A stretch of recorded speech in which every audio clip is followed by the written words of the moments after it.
Baik Ibu Bapak, selamat berjumpa kembali. Untuk kali ini saya akan menjelaskan mengenai pembuatan rencana aksi di LMS dengan kode 1.2.6. Pembuatan rencana aksi ini dimulai dari hari ke-10 sampai dengan hari ke-12. Ini adalah langkah-langkah dalam pengembangan perangkat pembelajaran. Sebelumnya, Ibu Bapak sudah melewati langkah kelima, yaitu penentuan solusi, dan dilanjutkan pada hari ke-10, yaitu langkah ke-6, pembuatan rencana aksi. Kegiatan didahului di 1.2.6.a berupa pengantar pembuatan rencana aksi. Kemudian dilanjutkan dengan ruang kolaborasi untuk berdiskusi di 1.2.6.b. Kemudian berlanjut di hari ke-11, Ibu Bapak akan mengikuti diskusi dan penguatan di 1.2.6.c, kemudian berlanjut di ruang kolaborasi di kode 1.2.6.d. Pada hari ke-12, Ibu Bapak akan berdiskusi dan penguatan di kode 1.2.6.e. Kemudian, Ibu Bapak diminta untuk mengunggah tagihan di 1.2.6.f.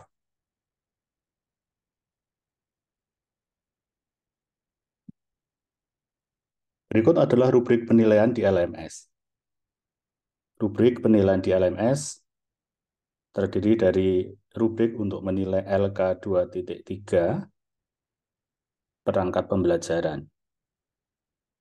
Kemudian rubrik untuk menilai modul ajar atau RPP yang merupakan perangkat pembelajaran inovatif. Silakan dicermati kriteria yang ada dan dipenuhi sesuai indikator ini sehingga Ibu Bapak bisa memperoleh nilai yang maksimal.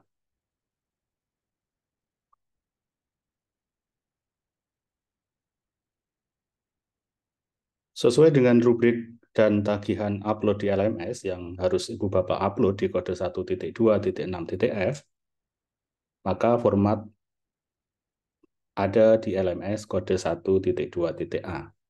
Silahkan diunduh dan Ibu Bapak nanti diminta tagihan berupa LK 2.3 rencana aksi, kemudian RPP atau modul ajar dan lampirannya. Lampiran, baik itu RPP untuk yang melaksanakan kurikulum 2013, dan modul ajar untuk yang melaksanakan kurikulum Merdeka, adalah bahan ajar dan sumber belajar, lembar kerja peserta didik atau LKPD, media pembelajaran, dan instrumen penilaian.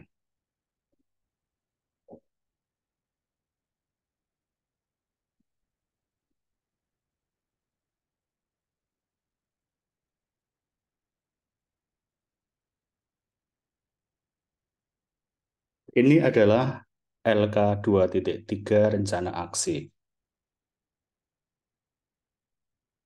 LK 2.3 rencana aksi ini berisi desain atau rancangan perangkat pembelajaran yang berfokus pada 3 komponen utama, yaitu tujuan, bukti penilaian, dan kegiatan belajar, termasuk di dalamnya asesmen formatif. Nah, rancangan ini disusun berdasarkan backward design dalam konsep Understanding by Design atau UBD. Nah, ini adalah sebagai sebuah strategi guru ya dalam mengembangkan RPP atau modul ajar. Nah, kolom yang harus diisi adalah seperti ini, bisa saya berikan contoh. Untuk kolom pertama adalah tujuan. Nah, tujuan ini terkait dengan pertanyaan apakah hasil yang diinginkan, yang itu diturunkan dari CP atau KD, dan juga dokumen kurikulum yang dikaitkan dengan permasalahan yang diidentifikasi. Saya contohkan pada kurikulum Merdeka fase F kelas 11 dan 12 untuk elemen Bhinneka Tunggal Ika. Salah satu CP menyebutkan menganalisis potensi konflik, dan bersama-sama mencari solusi yang berkeadilan terhadap keberagaman di masyarakat.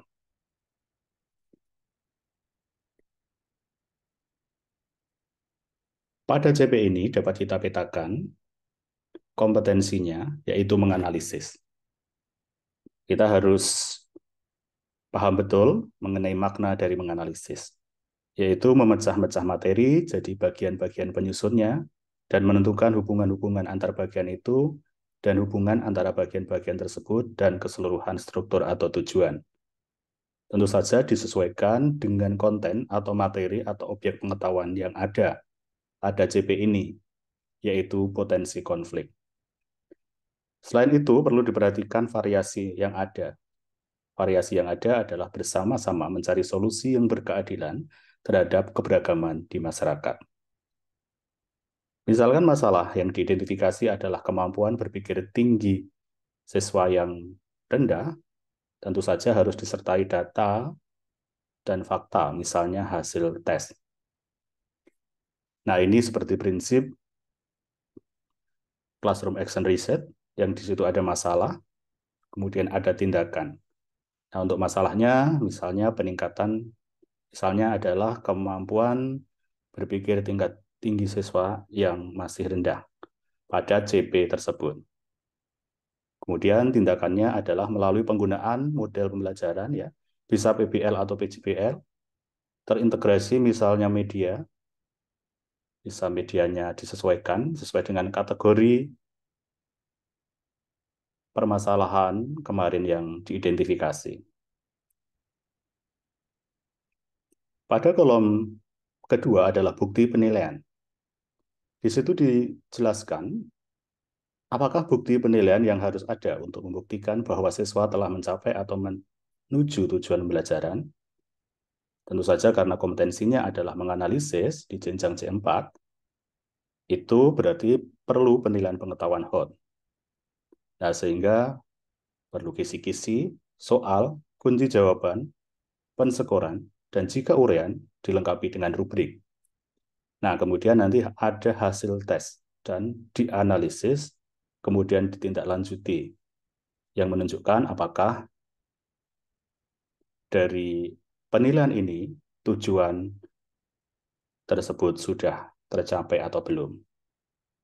Di kolom ketiga adalah kegiatan belajar dan asesmen. Nah, ini terdiri dari aktivitas guru dan juga aktivitas siswa. Aktivitas guru adalah merencanakan pembelajaran yang tertuang dalam RPP atau modul ajar dengan model PBL atau PJBL, terintegrasi media, LKPD, dan bahan ajar. Prinsip UPD ini kemudian muncul pada tujuan, pemahaman bermakna, ya, dan juga melalui pertanyaan pemantik, yang semuanya itu ada di modul ajar atau RPP. Kemudian aktivitas guru selanjutnya adalah melaksanakan pembelajaran, kemudian melakukan asesmen formatif yang didahului dengan asesmen diagnostik untuk mengetahui kondisi belajar siswa sebelumnya. Nah, kemudian aktivitas siswa bisa berupa mengikuti pembelajaran yang direncanakan guru, mengerjakan tes, dan aktivitas lain sesuai dengan sintak model pembelajaran yang dipilih. Itu adalah LK rencana aksi. Kemudian untuk format RPP bagi yang melaksanakan kurikulum 2013. Formatnya ada di LMS seperti yang tadi sudah disebutkan. Yang perlu diperhatikan adalah indikator penilaian RPP di LMS 1.2.A. Nah, kemudian tujuan pembelajaran ini harus ditulis semuanya, yaitu KD DKI 1 sikap spiritual, KD DKI 2 sikap sosial, KD DKI 3 pengetahuan, dan KD DKI 4 keterampilan. Dalam paradigma K13, induk pembelajaran adalah ada pada KD DKI 3. Nah, tujuan pembelajaran dibuat ABCD. Ada unsur, audien, behavior, condition, dan degree. Tiap KD minimal dibuat dua tujuan pembelajaran karena berasal dari dua indikator pencapaian kompetensi. Nah, untuk kegiatan inti disesuaikan dengan sintak model yang dipilih ya.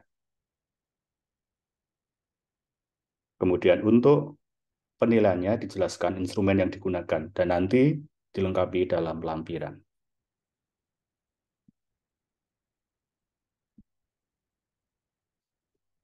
Untuk lampiran bahan ajar, sesuai indikator di LMS yang perlu diperhatikan adalah kesesuaian bahan ajar dengan komponen utama modul atau RPP solusi, kemudian kebenaran substansi, sistematika, organisasi, dan keruntutan, penyajian bahan ajar dari sederhana ke kompleks, dari loss ke host, kecukupan atau jumlah bahan ajar, kecukupan, keberagaman, keterpercayaan, serta kebaruan sumber belajar. Kebaruan sumber belajar ini ditunjukkan dari daftar pustaka yang digunakan. Ini bisa berupa jurnal, buku, dan sumber lain yang relevan, tidak hanya buku persekolahan. Bisa daftar pustaka menggunakan style apa atau IEEE.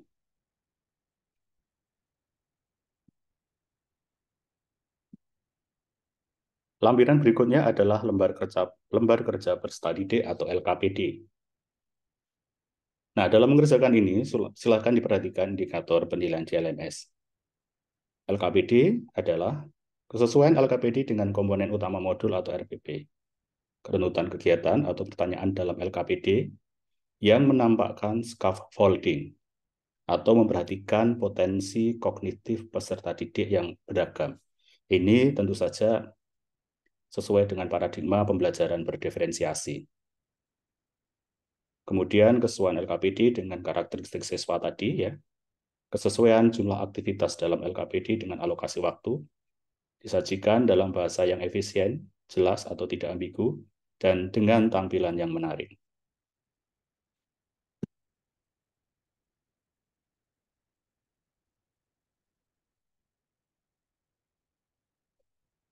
Untuk selanjutnya adalah lampiran media. Indikator penilaiannya adalah kesesuaian media dengan komponen utama, modul atau RPP, kesesuaian dan efektivitas media yang dipilih dengan karakteristik materi, kesesuaian dan efektivitas media yang dipilih dengan karakteristik peserta didik, termasuk bagaimana kemenarikan media bagi siswa serta kemudahan penggunaan media.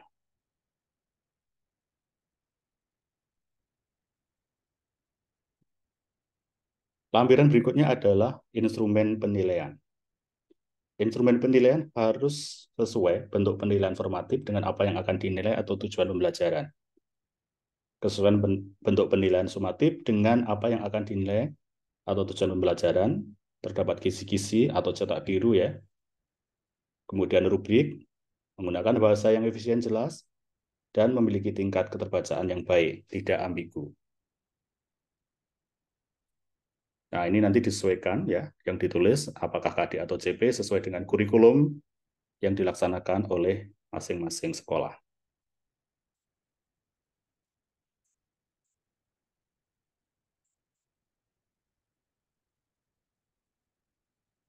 Berikutnya adalah format alur tujuan pembelajaran. ATP ini tidak diupload, tapi membantu Ibu Pak Guru dalam mengembangkan modul ajar bagi yang melaksanakan kurikulum Merdeka. Silakan dipilih elemen yang sesuai, yang waktu itu terdapat permasalahan, waktu identifikasi masalah. Jadi CP itu bukan ditempel, CP itu seharusnya ada data keterukurannya, ketidaktercapaiannya, sehingga itu problem. Problem yang harus diselesaikan. Itu adalah problemnya, bukan penyebabnya. Kalau penyebabnya sudah dieksplorasi. Nah, dipilih CP, kemudian tujuan pembelajaran. Untuk tujuan pembelajaran di ATP cukup kompetensi atau KKO dan konten atau objek pengetahuan. Kemudian bisa dipilih profil pelajar Pancasila yang sesuai, kata kunci, serta alokasi waktu.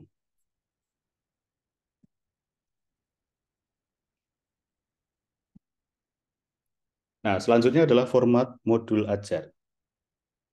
Nah, mohon diperhatikan juga penilaian di LMS ya, mengenai kelengkapan modul ajarnya. harus sampai dengan lampiran-lampiran yang relevan, seperti di kurikulum 2013. Jadi untuk format lampirannya bisa menggunakan format lampiran pada kurikulum 2013.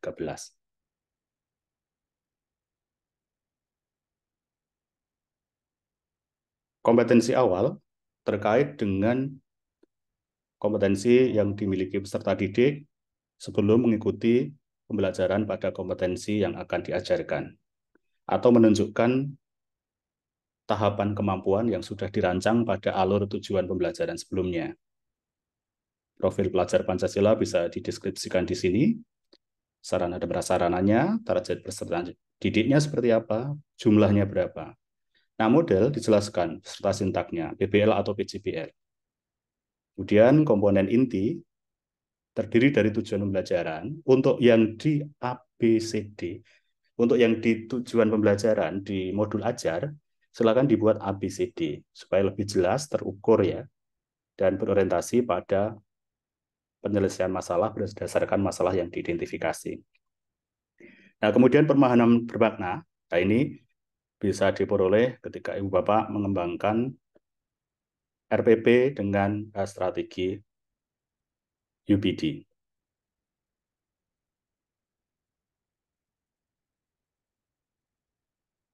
Nah, refleksi ini harus untuk guru dan siswa. Kemudian asesmen penilaian, ini bisa dilengkapi ya dengan asesmen diagnostik, formatif, atau sumatif, dan untuk instrumennya disesuaikan. Nah, lampiran yang lainnya untuk bahan ajar, LKPD, dan media pembelajaran disesuaikan dengan kebutuhan. Demikian Ibu Bapak. Terima kasih. Selamat bekerja, sukses untuk Ibu Bapak semuanya.